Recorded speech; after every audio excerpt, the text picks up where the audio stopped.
എല്ലാവർക്കും നമസ്കാരം. ഞാനിന്ന് മാതൃഭൂമിയിൽ വന്ന ന്യൂസ് ഇന്നലെ അറിഞ്ഞു, നമ്മളെല്ലാവരും അറിഞ്ഞു. ഞാനിതിന് വളരെ മാന്യമായ രീതിയിൽ പ്രതികരിച്ചിട്ടുണ്ട്, എല്ലാം ഷെയർ ചെയ്തിട്ടുണ്ട്. ഇത് ഏതൊരാൾക്കും മനസ്സിലാവുന്ന കാര്യമാണ്. കുരുങ്ങിയതൊന്നല്ല, ഇങ്ങനെയൊന്നല്ല ഈ ന്യൂസ് കൊടുക്കേണ്ടത്.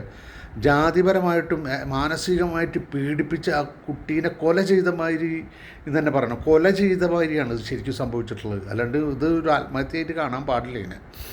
ഇതിലിപ്പോൾ അവർക്ക് അവനെ കൊന്നുകളയായിരുന്നു പരസ്യമായിട്ട്. അത്രയും മോശമായ രീതിയിൽ ആ കുട്ടീനെ മാനസികമായി പീഡിപ്പിച്ച് കൊന്നിട്ട് അധിക്ഷേപിച്ച് കുരുങ്ങിയെന്ന് ഒരു ന്യൂസിൻ്റെ ഹെഡിങ് കൊടുത്തിട്ടുള്ള വളരെ മോശം മാതൃഭൂമി പേപ്പർ ചെയ്തിട്ടുള്ള അതൊരു കാര്യം. രണ്ടാമത്തെ കാര്യം, നമ്മളുടെ മക്കളെ നമ്മൾ വളർത്തി വലുതാക്കി. എനിക്കുണ്ട് ഈ പ്രായത്തിലൊരു മോൻ, അവനെ UP പഠിക്കുന്നത്. ഞാനത് അറിഞ്ഞ വഴിക്ക് ഞാൻ അവന് ന്യൂസടക്കം അയച്ചു കൊടുത്ത് വിളിച്ച് പറഞ്ഞു, ഈ അവിടെ ആവശ്യമില്ലാത്ത കാര്യങ്ങളിലൊന്നും ഇടപെടാൻ പോകരുത്. കാരണം നമ്മളെന്തോരം സ്നേഹിച്ച് വളർത്തുന്ന നമ്മുടെ ജീവനേക്കാൾ ഉപരി അവരെ സ്നേഹിച്ച് പരിപാലിച്ച് വളർത്തുന്ന കുഞ്ഞുങ്ങൾക്ക് എന്തെങ്കിലും സംഭവിക്കുക എന്ന് പറഞ്ഞാൽ പിന്നെ നമ്മൾ ജീവിച്ചിട്ട് എന്താ കാര്യം?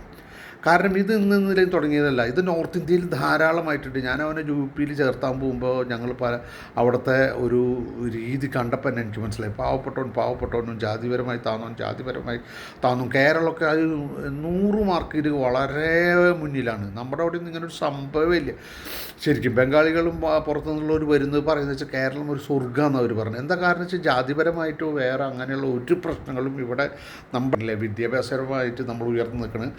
സംസ്കാരമുണ്ട്, സാമ്പത്തിക ഭദ്രതയുണ്ട് ഒരുവിധ ആൾക്കാർക്ക്. പിന്നെ അതുകൂടാതെ നമ്മൾ ജാതി തരത്തിൽ ചാഴ്ത്തി കെട്ടാനും അവരെ ചീത്ത പറയാനും അവർക്ക് ആഹാരം കൊടുക്കാതിരിക്കുക, വെള്ളം കൊടുക്കാതിരിക്കുക, അങ്ങനെയുള്ള ഒരു പരിപാടികളും ഇവിടെ ഇല്ല.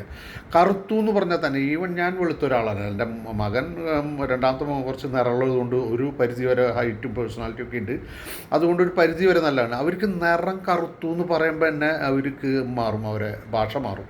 പിന്നെ നോർത്ത് ഇന്ത്യയിൽ നിങ്ങൾ എവിടെ പോയപ്പോൾ കാലത്ത് രാവിലെ ഈ ഉദ്യോഗസ്ഥന്മാരടക്കം പാൻപരാഗ് വായയിൽ നിറച്ചിട്ടിട്ട് അവർക്ക് സംസാരിക്കാൻ പോലും പറ്റില്ല.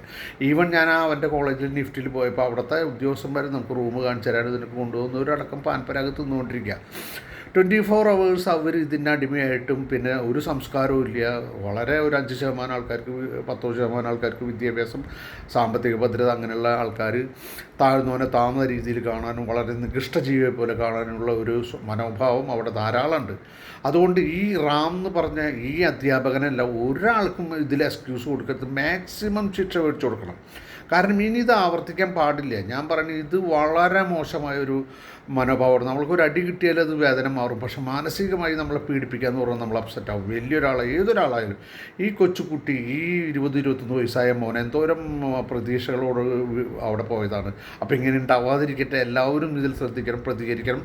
എല്ലാവർക്കും നന്ദി, നമസ്കാരം. Thank you very much.